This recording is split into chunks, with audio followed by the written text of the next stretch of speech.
Hey everyone, welcome to another video. Today we're going to talk about issue number 10 of The Phoenix from the Ashes, written by Stephanie Phillips and art by Marco Renna.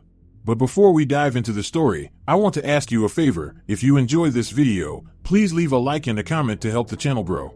So with that said, this issue opens with a narration saying, "There was a moment before I threw that frisbee into the road.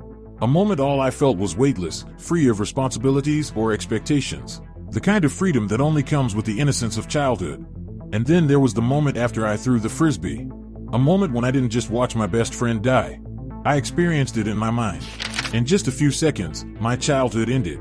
I lost dinner with my family, bike rides on a warm summer day, staying up past my bedtime to finish that last chapter, grocery runs, pillow forts, my parents, and my sister Sarah. I lost all of those things in just a few seconds and found my life irrevocably filled with loss. The death of my family, my own death, and the many lives lost at my hands. It all started with a frisbee in the road. I know how it feels to lose your childhood in the span of a few seconds. And it's why I will fight like hell to make sure that doesn't happen to anyone else." With that explained, we then jumped over to Jean going toe-to-toe with the dark gods and the nexuses of reality. And as they fought, Jean said, "Adani, you know you can't hold me." But that was when Pericus replied by saying, "She doesn't have to, you have limitless power, Phoenix. The only thing stopping you is your pathetic empathy. A brief moment of hesitation because you care about Adani's outcome. And a brief moment is all that is needed for the Shadow Realm to begin spreading across this universe and the next. Even you can't be in all universes at once." And to that, Jean replied by saying, "Is that a bet you're willing to take, Pericus?"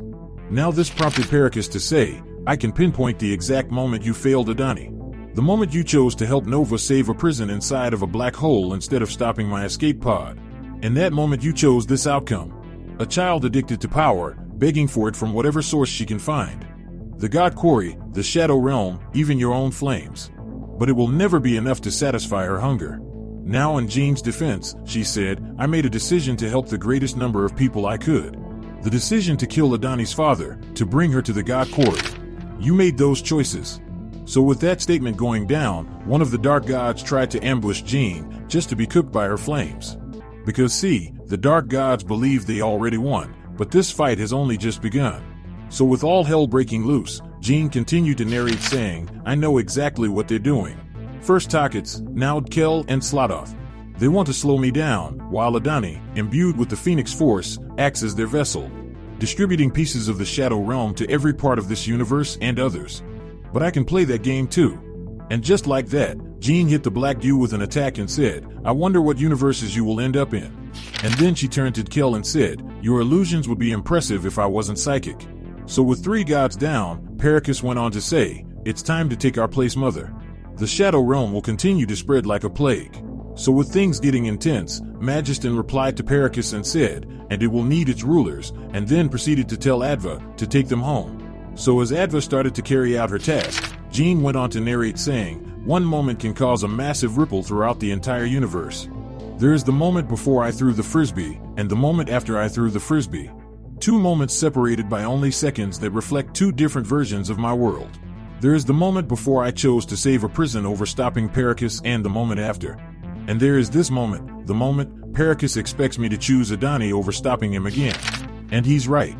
I will choose her. An innocent mortal dragged into the affairs of the gods. A child whose course in life was in just one moment was completely changed.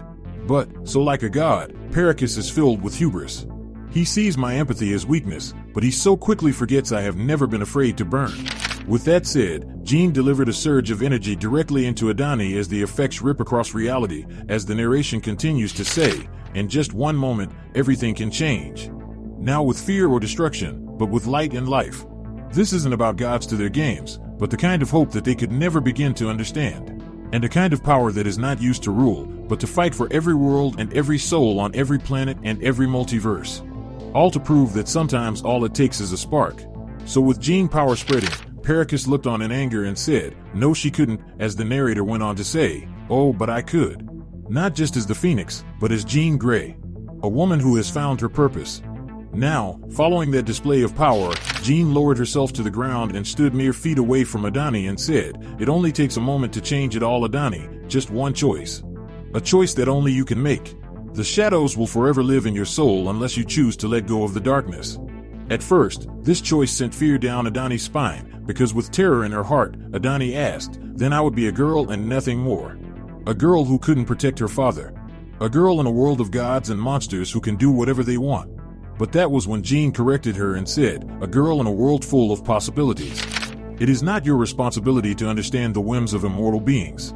It is your responsibility to grow up in your own time, to experience love and friendship. With this tempting offer out there, Adani lowered her blade and said, you can undo it. Can you undo what Pericus has done? Bring back my father and take me home? This request was something that fell heavy on Jean, because with closed eyes, Jean replied with, that is not my purpose. I oversee the cycles of life and death, but interfering, restoring life where it was taken, the universe exists in balance. I have lost my own family, and believe me, there is not a day that goes by where I don't think about my parents, my sister.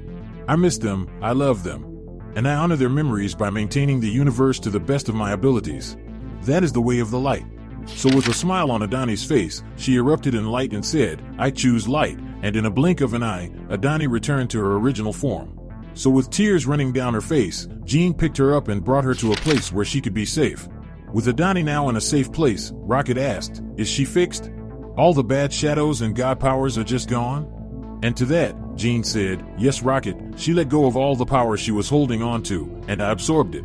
She's now just a kid. This moon will serve as a sanctuary to anyone who has been harmed or displaced by the higher powers of the universe. A place where children can just be children. And it is protected by me. And then Jean went on to say, Rocket, Nova, I appreciate having allies like you in the stars. And I will need to count on you to tackle issues that the Phoenix can't. With all these achievements under her belt, Nova went on to say, what can't the Phoenix do? And to that, Jean said, how about I tell you what I can do? As the Phoenix, my focus is on cosmic balance. The universe is a vast garden in need of someone to help stop the weeds from spreading. As I tend to this cosmic garden, I will treat each corner like my own family. And while this was going on, Jean heard a voice in her head. And the voice said, Jean, is that you? I've been calling to you, Jean. Looking for you even when others told me you were dead. But when I felt that blast of light, when I saw that great shape of the Phoenix in the sky, I knew I was right to never stop looking. I knew my sister was alive. And at that moment, this issue of the Phoenix comes to an end with the mysterious woman removing her hood and revealing herself as Sarah. Now down in the comment section below, let me know your thoughts about this issue and what predictions you could have moving forward. So with that established, I hope you enjoyed this video, and please don't forget to leave a like and a comment if you want to see more videos like this. Thank you for watching, and I'll see you in the next video.